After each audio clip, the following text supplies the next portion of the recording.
No! Come on, darling.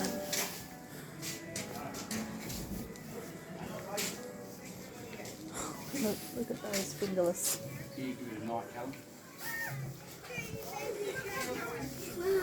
Hang on, dragon. You ready? You heard right, telepathy. His powers will astound you, confound you, and surround you. Many scholars and dignitaries have been floored by the amazing Sam's powers. Leonardo da Vinci once said, "Who are you and what are you doing in my house?" High praise indeed. Ooh. Very good. Yes. King Arthur.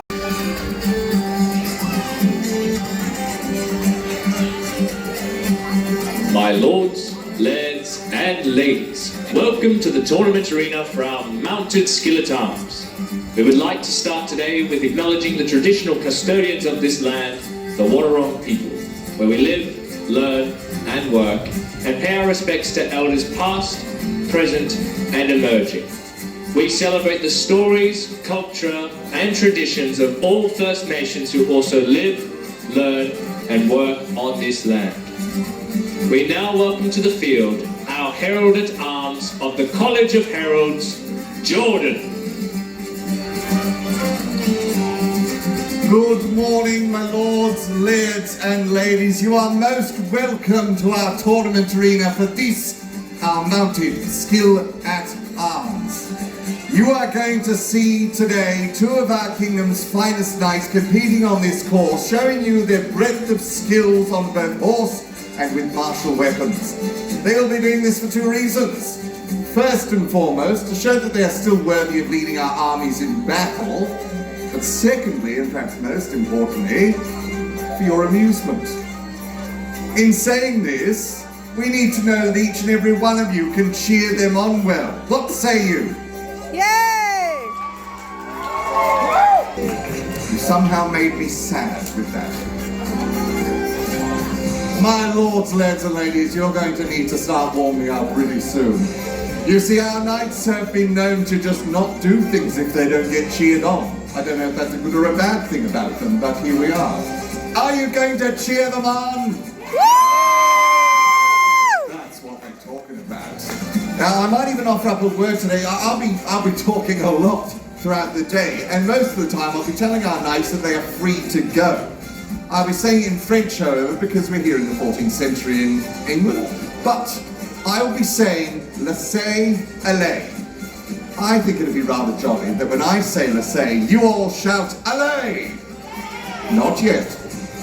Laissez! Allez! Laissez! Allez! Laissez, laissez, laissez! Allez, allez! We won't go too far into World Cup territory with that, though, will we? Without any further ado, then, it is my absolute pleasure for you to welcome now to the field our first competitor. Welcome now, Sir Gregory Nash. He stands at the white hound rampant on a field of blue and red, today riding the magnificent Tempest. He is Percheron Cross Thoroughbred. His opponent, Captain of the Knights of Kryal, welcome, Sir Philip Leach. He stands at the Golden Griffin upon a field of red and pink, riding the wonderful Valiant, his Frisian stallion, accompanied by his Warhound Griffin. The best of boys. With this now, our two competitors here, we will commence our skill at arms. The obstacle course is prepared for them. Sirs, if you would, to the end of the field. Thank you. On almost every obstacle we have today, there can be a top score of 3 points achieved. Our knights are starting out first with their thrown spear. They must ride down the line, collecting their spear from the first bale of hay. Then, they will throw it into the next. Should they get a bullseye, 3 points are awarded. You all cheer like mad. Outside of that will be 2 points and 1 point. You will still cheer like mad. Sir Gregory is at the ready. Laissez! Allez! That's adorable. Look at that little doggy.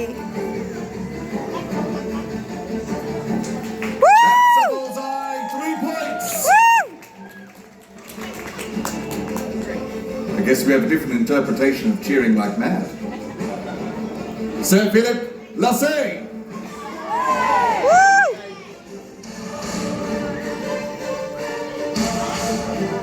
Well struck.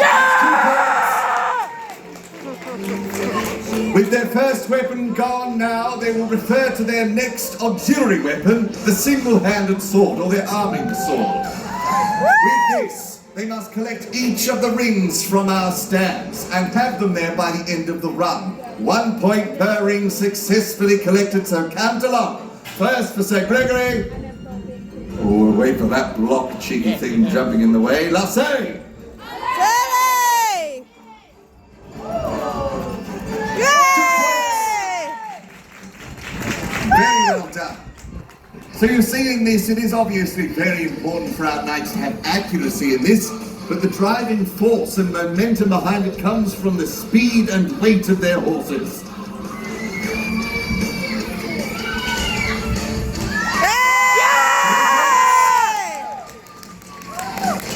With swords still in hand, our knights will turn back across the stands, aiming for each of the blocks that sit upon them. These will be 1 point per block, representing a foot soldier's head that is lightly tapped out of place. It will only occur a point if the wooden block is hit, not the stand. Let's give a cheer first for Sir Gregory!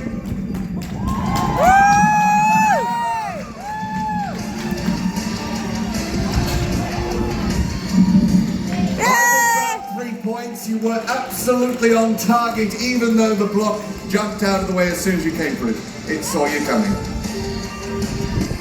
Blocks ready for Sir Philip. Lassay! Olé!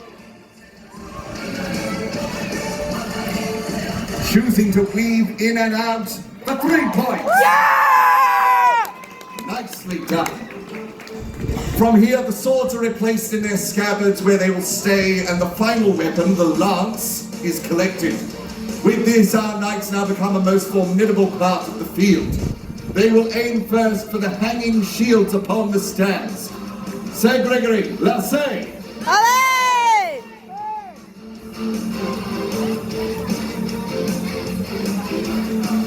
3 points. I like that little I'm fine. Take note as well how our knight... Oh.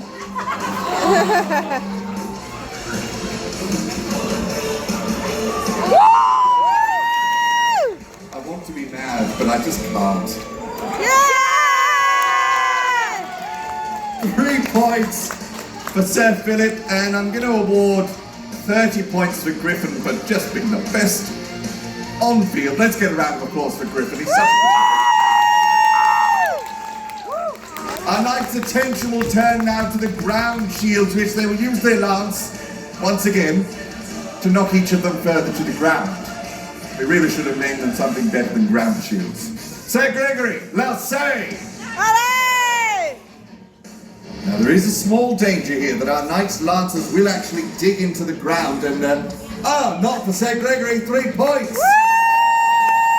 But there is a chance they might lose their weapon, which not only is embarrassing, but they also lose a point. Sir Philip, Lassay! Olé! I will say though, I adore, but Griffin can't do the whole course. I want him to, but he can't do the whole course.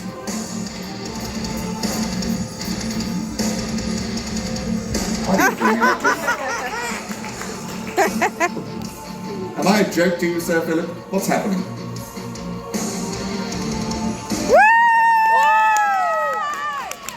Ow.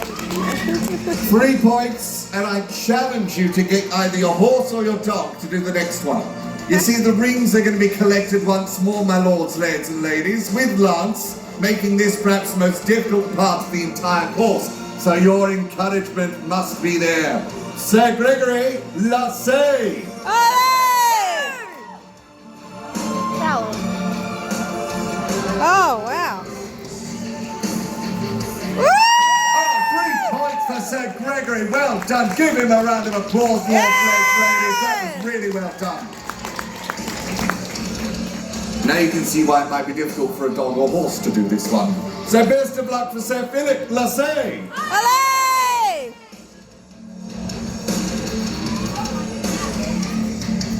3 points.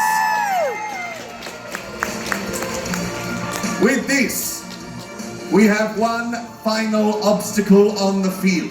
It is the quintain here in the center of the tilt. Our knights will now ride down the tilt and strike the shield on the quintain. It will then spin. For every full rotation, we award 1 point.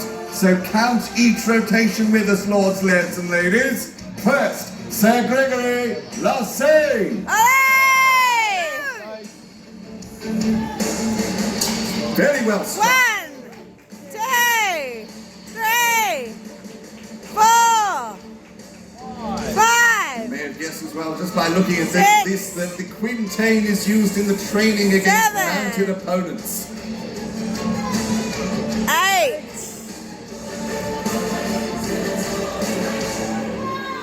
9, I think we're happy to say that's 9 9. points. Woo! Well done, Sir Gregory. Sir Philip, your score to beat is 9. Lassay. Alley!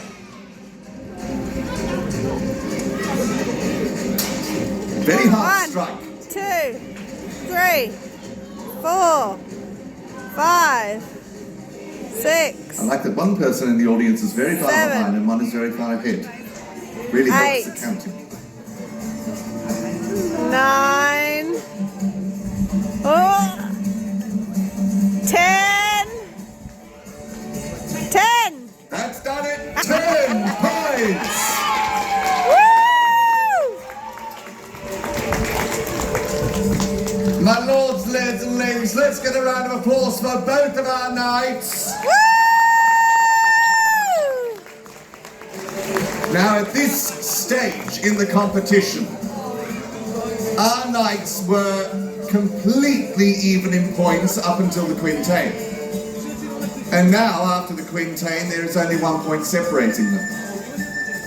I can't help but feel, I don't want to say it, but unsatisfied. Do you feel satisfied by what you've seen? Yes! I'm glad that some people said yes, especially you, Sir Philip, but you're wrong. Sorry. What I should have said is, would you like to see more? Yes! There we go. Would you like to see our knights go a lot faster? Yes! Would you like me to stop interrupting them every 5 seconds? Yes! I'm not going to promise that, but I can challenge our knights to a gauntlet. Sir Philip, would you accept a gauntlet challenge?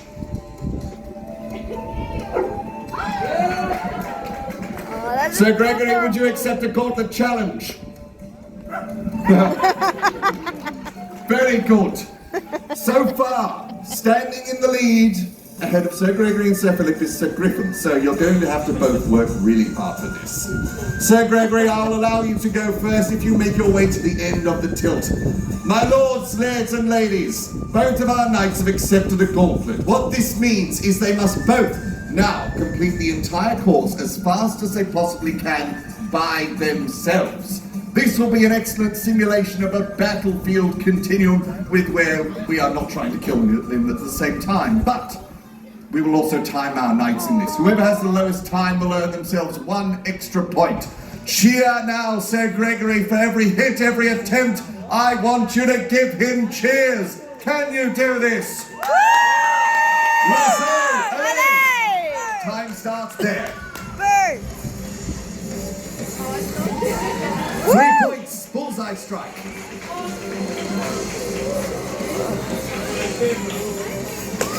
2 points on the rings. 3 points on the blocks. And the crowd went mild. Went mild. Woo! 3 points on hanging shields. Oh. 3 points on ground shields. Woo! Jesus. 3 points on the rings. Oh my And to God. finish on the quintain, his time stops there. Wow! With a very good strike, dead centre once again. Jeez Louise.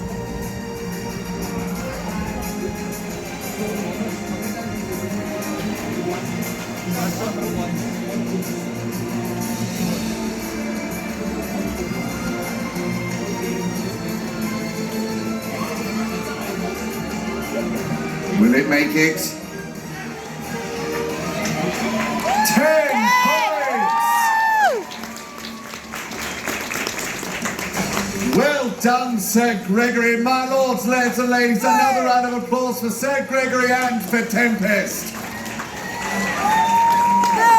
An excellent score. Now the field falls for Sir Philip and Valiant complete. Once more, his time will start when he collects his spear and finish and his hit to the quintain. His time starts there. That's 3 points, a bullseye.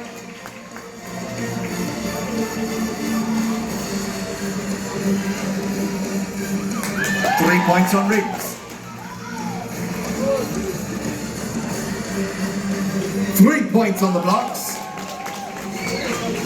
His sword is away, his lance is collected, he's coming for the hanging shields.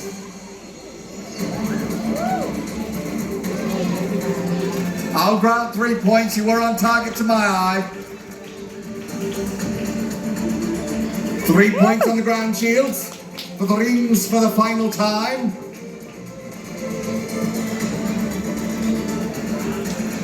3 points, that's a perfect run. And to finish down the quintain, his time stops there. 1, 2, 3, 4, 5, 6, 7, 8, 9, 10. Oh. Oh, it's gonna try for it. 11! Points! A round of applause, Sir Philip and Valiant. But be that their dagger or their two-handed longsword. And another poleaxe is down. Oh, Sir Oliver looking like he's going to go straight for longsword. This means he's going to be able to get a bit more up close and personal, hopefully. Whereas going from the brute strength of a poleaxe, getting now to a two-handed longsword means that this will be a bit more finessed, a bit closer, and a bit more accurate, perhaps.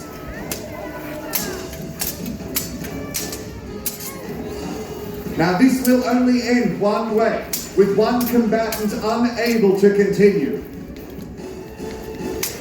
Each of our combatants will be, oh, very well done from Sir Jaden. Both are looking for an opportunity to get past the other's guard orders, take their weapons straight out of their hand. Both giving very good grapples of weapons, but now turning just messy. We have a hold there, we're going to restart the fight from dagger, rather than it get a little bit too grapply and messy.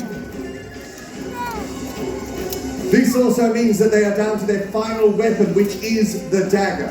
Now, if the two-handed longsword wasn't already a close combat weapon, then this is going to be absolutely ridiculous. It will look like they're trying to hunt each other. Realistically, they're trying to stab each other. These daggers are specifically made. They are not a blade shape. They are in fact a triangular shape. Oh, very well done, Sir Jaden. This triangular shape is designed to pierce through metal and make sure you can't stitch up any wounds afterwards. Oh, very well done. That, my lords, lads and ladies, is a victory for Jaden. So I'm so sorry, my lady. We may or may not throw out of the top of our trebuchet. Today, instead of firing anything like rocks or small bales of hay that are on fire, as for the fact that the car park is that way, we are going to be firing instead melons, which are most satisfying when they hit. And when they do, I hope that you give them the biggest cheer possible. Now, we do have a very good chance that actually when this fires, it will fire in that direction. There is, however, a small risk for the crew that the melon will actually go directly up into the air, or directly back. Hence why Sir Gregory and one of our squires here are making sure that the hind is completely clear in their possible, small, although it may be, event. Clearance is requested and granted.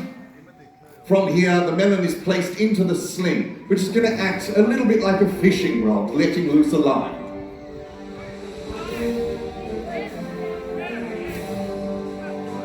We have an all clear, and a release. Wow. Beautifully done.